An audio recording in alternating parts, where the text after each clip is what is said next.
Rendre les taxes, c'est également faire un pas de plus vers une citoyenneté beaucoup plus responsable.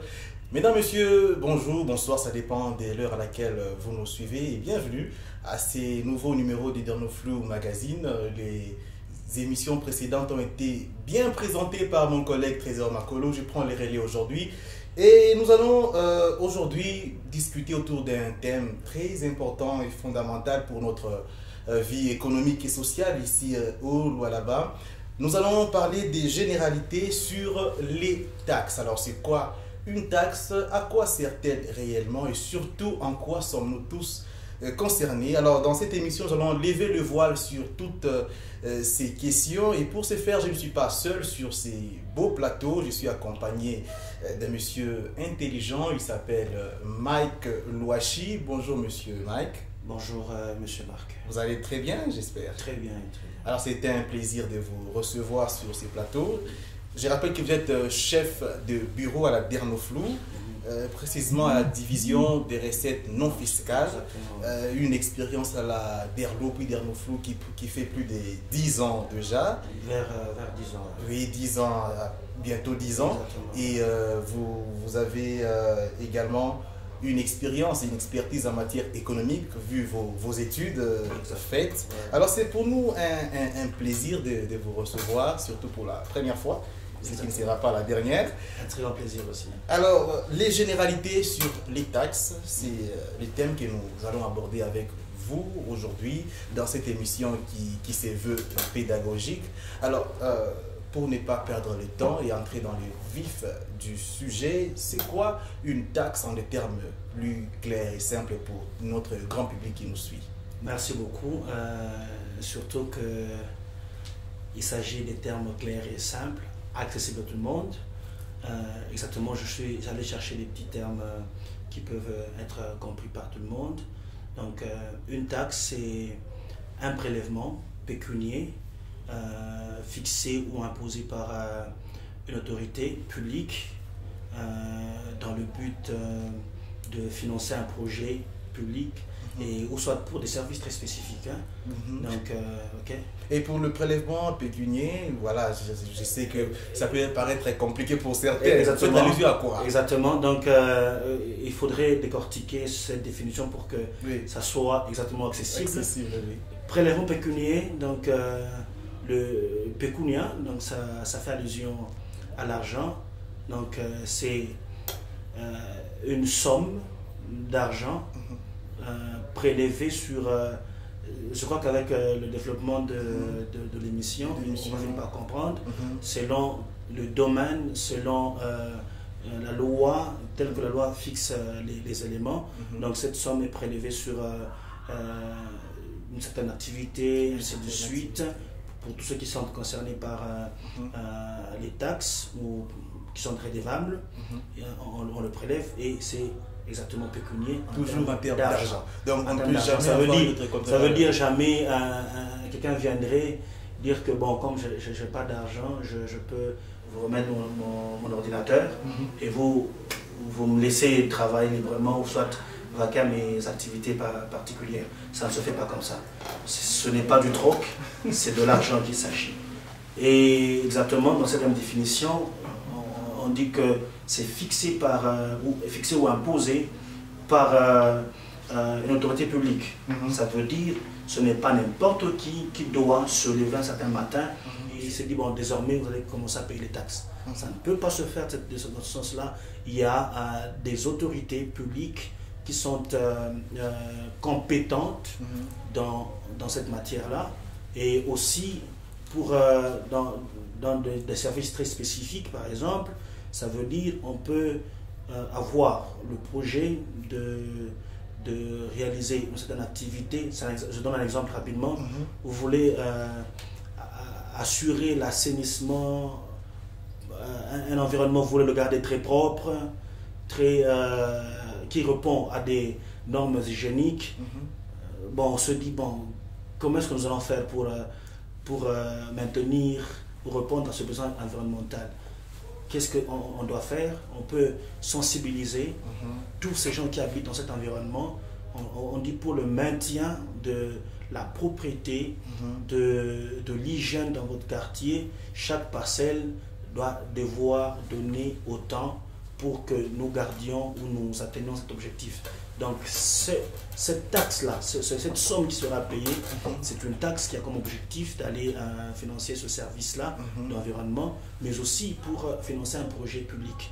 Donc vous savez déjà que dans un environnement, dans une entité particulière, il y a des projets, il y a des dépenses qui peuvent être réalisées, ainsi donc les taxes peuvent aller répondre à ce genre de projet. Donc il y a des besoins au niveau de la société, l'autorité publique s'est dit il faut l'argent, et l'argent se trouve dans la population, et on met en place des mécanismes de façon légale. Fixés par la loi, exactement. Et d'ailleurs, je voudrais être précis sur ce point-là, et il faudrait que tous ceux qui nous suivent, toute la population, comme il s'agit de la province de là-bas, que tout le monde nous suive. C'est une information que je vous donne.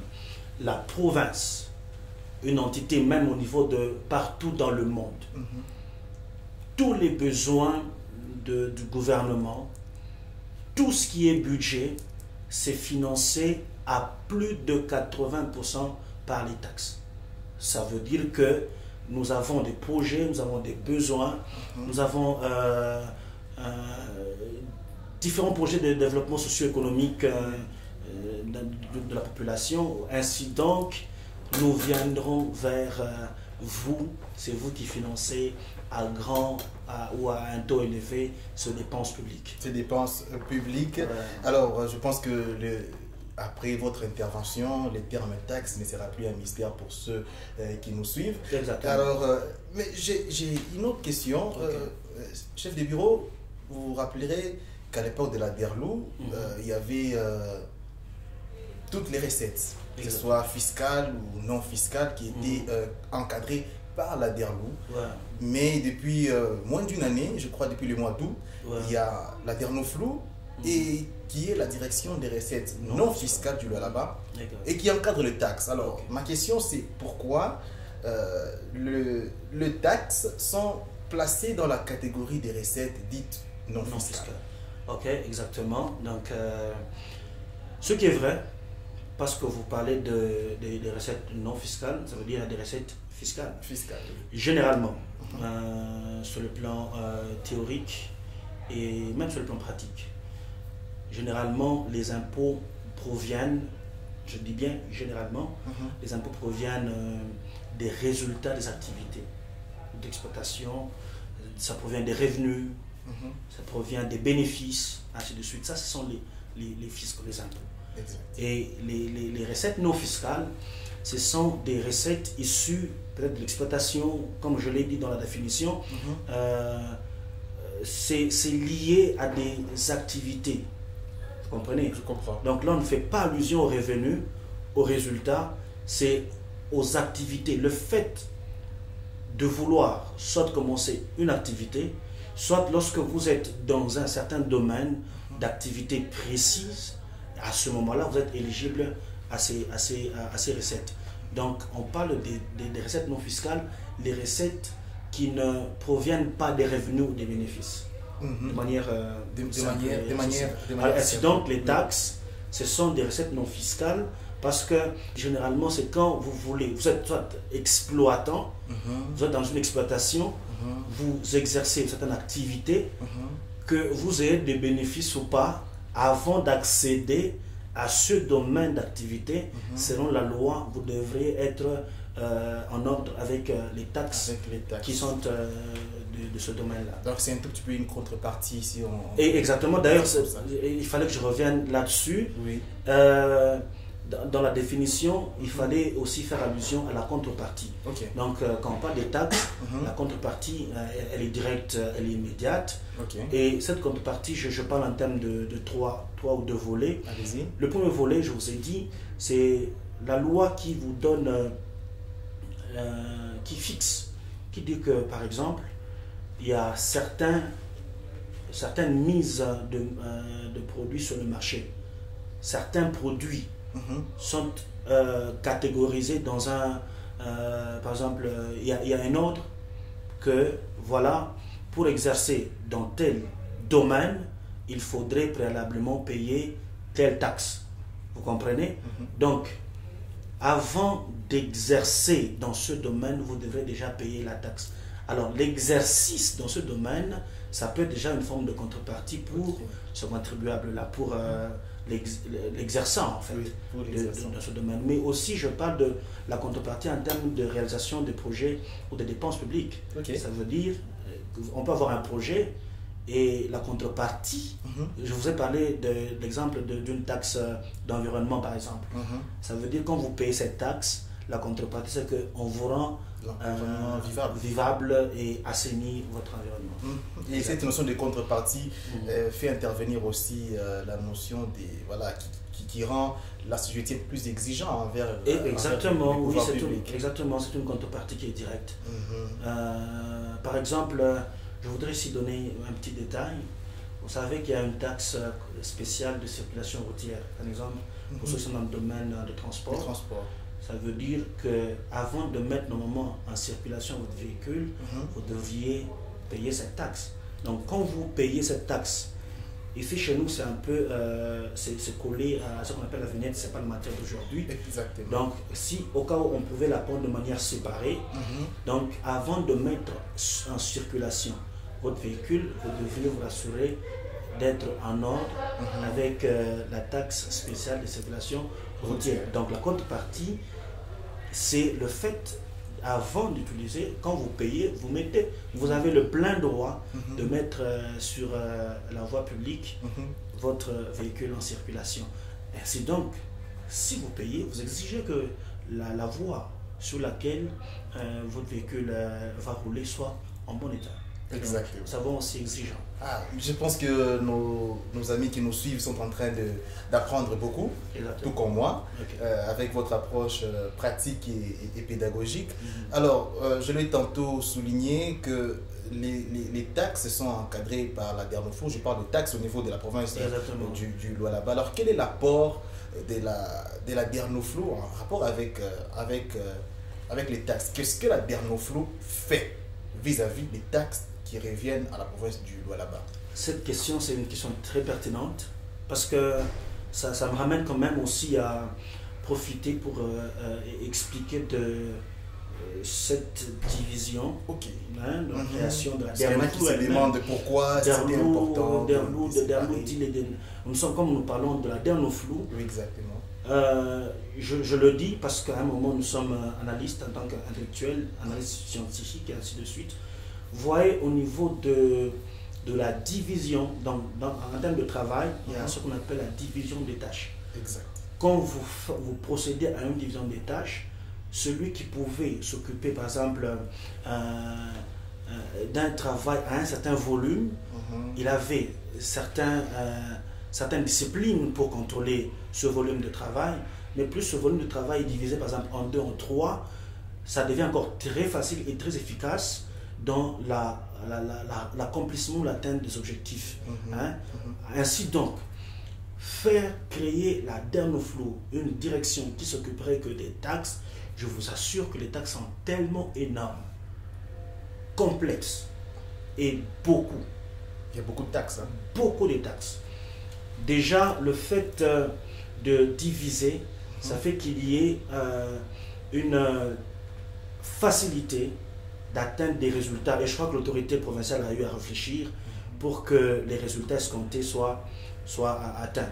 Alors, la Dernoflo, de manière particulière, comme elle s'occupe des taxes, c'est que, vous savez, je l'ai dit au début, à plus de 80%, les finances, en fait, les dépenses publiques sont financées par les taxes qui proviennent des contribuables de la population.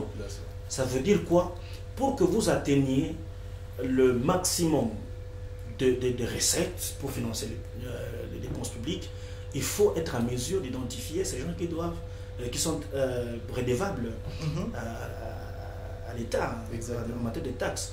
Donc la Dernoflo a comme mission d'identifier chacun de redevables au niveau de la population en ce qui le concerne, selon les activités, selon la nature des taxes, les identifier, ça permet de choses.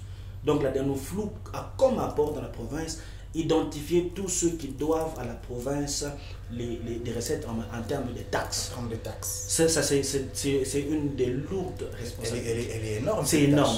Oui. Ça veut dire, par exemple, on pouvait avoir, c'est un exemple que je donne, vous pouvez avoir 2 personnes, ou soit, ok, vous êtes normalement, vous devriez avoir normalement par exemple 10 contribuables ou 10 redevables, les gens qui devraient vous payer. Mais vous n'avez que 2. Alors, vous ne savez pas atteindre les objectifs. Mais lorsque sur les 10, vous parvenez à avoir même 9, vous voyez vous-même, les résultats changent, les recettes, le niveau des recettes change. La première chose, c'est permettre à la province d'identifier qui sont ceux qui lui doivent. Et vous les faites bien, j'espère. Et très bien. Nous avons des grandes missions, des sensibilisations, de mobilisation, comme déjà cette émission. C'est une émission de sensibilisation et mobilisation, afin que nous puissions aussi atteindre davantage un grand nombre, une grande masse des redevables et de ceux qui doivent des taxes ou à la province.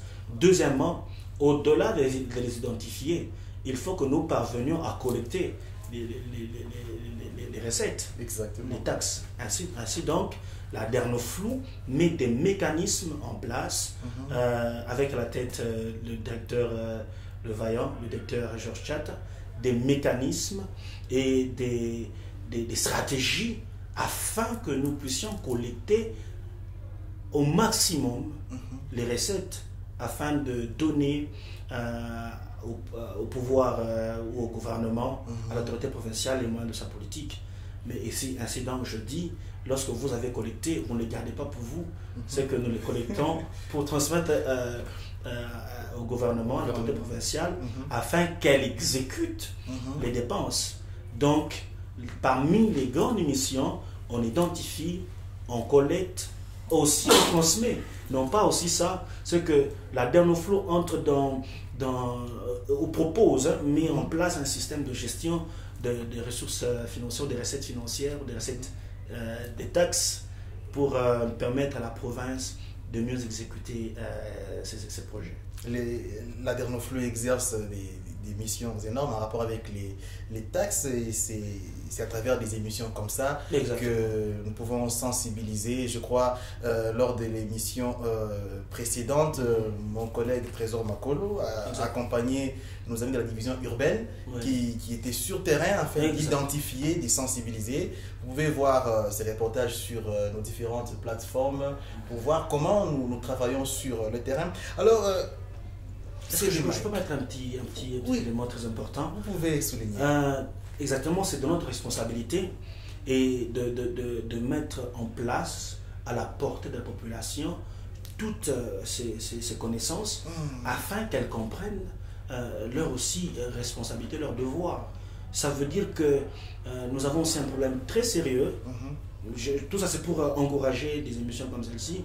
Un problème très sérieux, un manque de culture fiscale, un manque de civisme fiscal. Et nous croyons que la population, au travers de telles émissions, parviendra à comprendre et découvrir aussi ses obligations à l'égard. De la même manière qu'elle est exigeante, elle va aussi découvrir aussi ses obligations.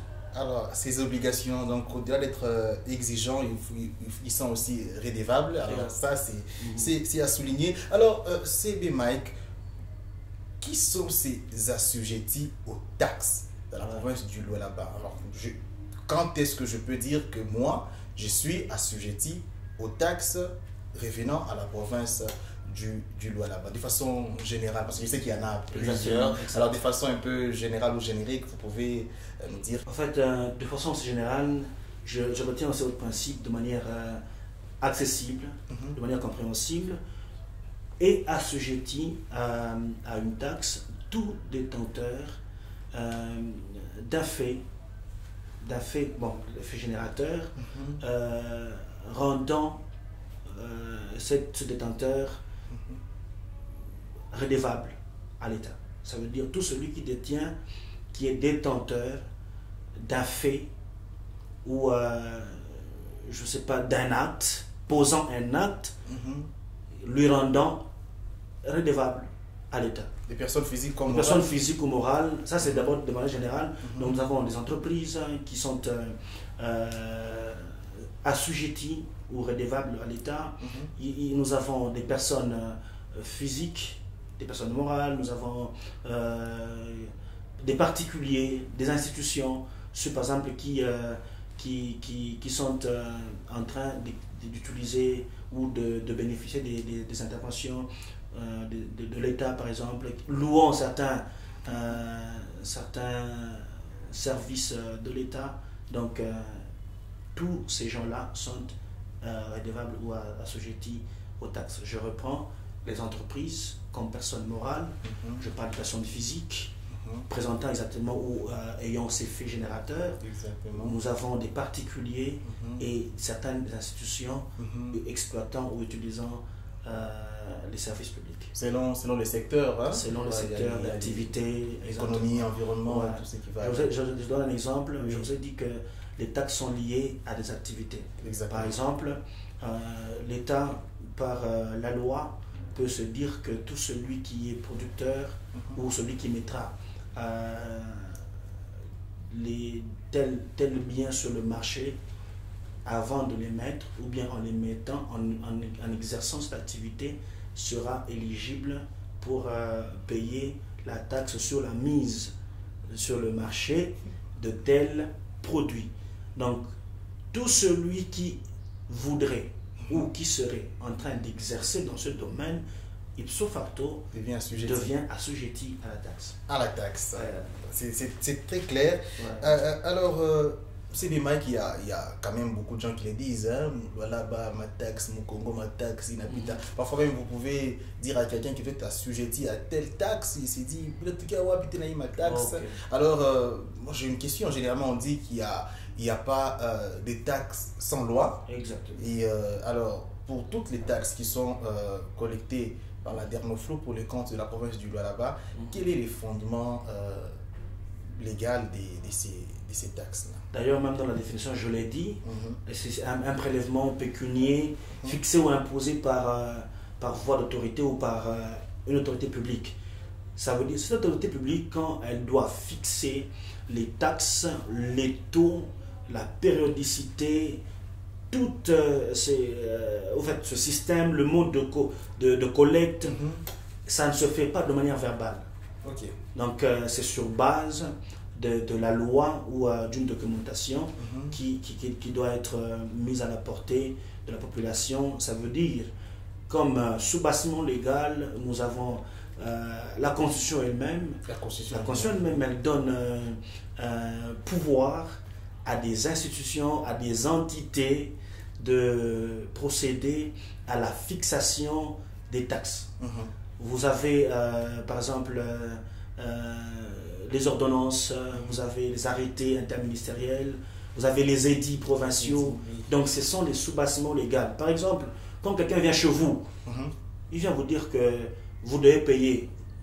Alors, vous devez lui demander le sous-bassement légal. C'est ça le principe. Exactement. Il n'y a pas de taxe sans loi. Exactement. Présentez-moi le sous-bassement légal de la taxe que vous voulez percevoir. Donc, c'est très important. Vous avez les arrêtés et la population. Quand, par exemple, on publie les ordonnances, on publie les arrêtés, on publie les édits, c'est pour vous, c'est pour toute la population. Donc, il faut s'en en procurer et lire. Cette fois-là, vous comprendrez vos devoirs et vos droits. Mais parfois, on dit que ces documents ne sont pas aussi accessibles que ça. Exactement. Vous savez quoi, je reviens d'un principe biblique. Permettez-moi de dire c'est ça. On dit toujours, ça c'est d'abord bibliquement. Exact. La gloire du roi, la gloire de Dieu plutôt, la gloire de Dieu c'est de cacher les choses, mais la gloire des rois et des princes c'est de les sonder. Ça c'est d'abord Dieu qui cache. Dieu lui-même qui cache, les gens quand même parviennent pas découvrir et ils sont qualifiés comme des rois. Mais quand je vous parle des édits provinciaux, quand je vous parle des ordonnances, des arrêtés, ainsi de suite, de nomenclature, de notre loi, c'est public. La Constitution, elle est publiée, allez-y sur Internet, vous trouvez la Constitution. Allez-y dans le journal officiel. Vous trouverez les différents les différentes lois, ainsi de suite, publiées. Donc, je crois que la population doit aussi être à mesure de chercher et de comprendre. C'est pour leur bien. Quand vous connaissez, permettez-moi, encore une fois, on a toujours dit, c'est la biblique. Celui qui ignore, il n'est pas loin de la mort. Donc, ignorer, c'est vraiment mourir. Donc, c'est un peu ça. C'est à la portée de tout le monde. C'est à la portée de tout le monde. Alors, nous allons chuter cette émission, mais j'ai une dernière question. CB Mike, quelles sont les taxes collectées par la Dernoflou? Là, je demande en termes d'exemple. Quelques taxes. Je pense qu'il y en a plus de 100 collectées par la Dernoflou. Plus de 100 au niveau de la Dernoflou. Alors, est-ce que vous pouvez nous énumérer quelques-unes de façon ramasser? Je prends n'importe quoi. Exact. Comme je l'ai dit, c'est vraiment complexe. Il y en a beaucoup, il y en a des trop. Je prends un domaine par exemple. Et cet exemple, c'est choisi exprès. Je choisis de manière exprès pour informer. Nous sommes par exemple dans le secteur de l'énergie. Nous avons par exemple l'exploitation des eaux naturelles. Dans chacune des parcelles de la ville de Kolwezi et même de la province, presque dans certains quartiers, nous avons des forages. Alors, c'est une exploitation d'une énergie naturelle, d'une ressource naturelle. Et à tous ceux qui ont par exemple les puits, les forages, ils sont soumis à 2 taxes. La première taxe, parce qu'il s'agit d'une ressource appartenant à l'État, n'oubliez pas la loi Bakajika qui dit que le sol et le sous-sol appartiennent à l'État. Le sol, quand vous l'achetez, l'État vous donne le sol. Vous achetez une parcelle, l'État vous donne le sol. Mais quand vous voulez exploiter une ressource du sous-sol, l'État a une même mise là-dessus. Ça veut dire vous devriez préalablement avoir une autorisation d'exploitation des eaux naturelles. Là, c'est fait par le service d'assiette, la RHE, donc ressources hydroélectriques. Deuxièmement, avant d'abord d'exploiter, vous devriez avoir l'autorisation d'exploitation. Une autre taxe. Ça, c'est une taxe lorsque vous voulez exploiter. Mais à part, quand vous avez l'autorisation, vous êtes soumis à une taxe qu'on appelle la redevance mensuelle sur l'exploitation des eaux naturelles. Tout ça là, c'est seulement sur moi. C'est toujours sur vous. Parce que les eaux là, ce n'est pas pour vous. Ça provient du sous-sol qui appartient à l'État. Donc vous êtes redevable à l'État et assujetti à la taxe de la redevance sur l'exploitation des eaux naturelles. Il n'y a pas que ça. Je prends les actes qui sont plus exercés par le commun mortel. Quand je vais par exemple en économie, vous voyez, en économie, pour ceux qui sont détenteurs des boutiques ou des supermarchés, il y a une loi chez nous. Tout détenteur, celui qui met sur le marché les produits cosmétiques en termes d'économie, il doit à l'État une taxe pour avoir mis sur le marché les produits cosmétiques. Il n'y a pas que ça. Par exemple, toujours dans le secteur de l'économie, la consommation de la bière. Ah, ok. Ouais, exactement, pour tous ceux qui prennent la bière. Ou soit, pas ceux qui prennent la bière, ceux qui vendent la bière. Même ceux qui détiennent des produits alcoolisés, ainsi de suite. C'est une taxe, des terrasses, ainsi de suite. Et je vais à l'industrie, vous avez par exemple la consommation des biens de production locale. Et même importés. Ici chez nous, par exemple, toutes les entreprises qui produisent localement certains produits, ils sont éligibles ou soit ils sont assujettis, voulais-je dire, à la taxe, à cette taxe-là. Il n'y a pas que ça. Donc, comme je vous ai dit, tous ceux qui mettent en circulation leur véhicule, ils doivent payer la taxe spéciale de circulation routière. Bien que spécialement chez nous, c'est un peu annexé à la vignette pour ne pas créer un mauvais climat, en fait, déranger la circulation, ainsi de suite, on le perçoit au même moment. Mais il y en a vraiment énorme. Je prends dans quel secteur de l'enseignement, par exemple, tout celui qui ouvre une école, qui crée, aujourd'hui c'est devenu un des investissements les plus lucratifs et même exercé par beaucoup de gens. tous ceux qui ouvrent, ils doivent à l'État les taxes sur l'agrément, les taxes par exemple je pas de l'agrément, de la quotité. Bon, ça ce sont des détails. Vous voulez que je prenne encore un secteur des mines. Oui. Quand nous allons dans le secteur des mines, outre la redevance, parce que c'est aussi un autre acte, donc la taxe, nous avons la taxe de transport des minéraux. Donc tous ceux qui transportent les minéraux doivent payer ce qu'on appelle la taxe sur le transit et sur l'intercite des produits miniers. Il y en a beaucoup. Si vous cherchez un autre secteur, on aura le temps d'exploiter. Voilà. Merci beaucoup. Mesdames, Messieurs, nous sommes arrivés à la fin de cette très belle émission d'Ernouh Flou Magazine. Nous avons aujourd'hui parlé de généralités sur les taxes. Alors, on parle de généralités. Ça veut dire que dans les prochains numéros, nous allons parler des taxes en profondeur. On va prendre une taxe qu'on va exploiter, sa périodicité, exploiter son taux et tout ce qui va avec. Alors, un mot de la fin. En quelques secondes, qu'est-ce que vous pouvez dire à la population du Lualaba en rapport avec les taxes? Merci beaucoup pour ce dernier mot. Je voudrais appeler toute la population lualabaise à non seulement la prise de conscience, mais aussi à la volonté de payer les taxes. Vous savez que jusque-là, nous n'avons pas encore des gens volontaires qui payent régulièrement leurs taxes. Il y en a encore beaucoup qui nous fouillent. Il y en a encore beaucoup qui procèdent à la fraude fiscale. Ils fouillent. Et généralement, quand ils voient nos services, ils les fouillent, ainsi de suite. Vous ne verrez jamais un Lualaba transformé si vous ne payez pas vos taxes. Si vous payez vos taxes, vous permettez à l'autorité provinciale de répondre au maximum à toutes vos attentes en ce qui concerne le développement socio-économique de la province. La pensée, le désir, le besoin de développer le Lualaba, elle en a. Mais les moyens doivent suivre. Les moyens proviendront d'où? Ou proviendraient d'où? De vous, la population.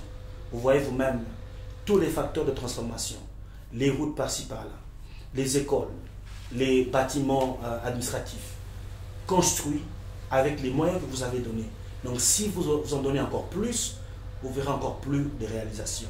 Ainsi donc, je vous invite à vous mobiliser et à incarner en vous le civisme et la culture fiscale afin que les autorités puissent avoir le moyen de leur politique. Ça, c'était mon dernier mot. Merci beaucoup. Merci beaucoup, CB Mike.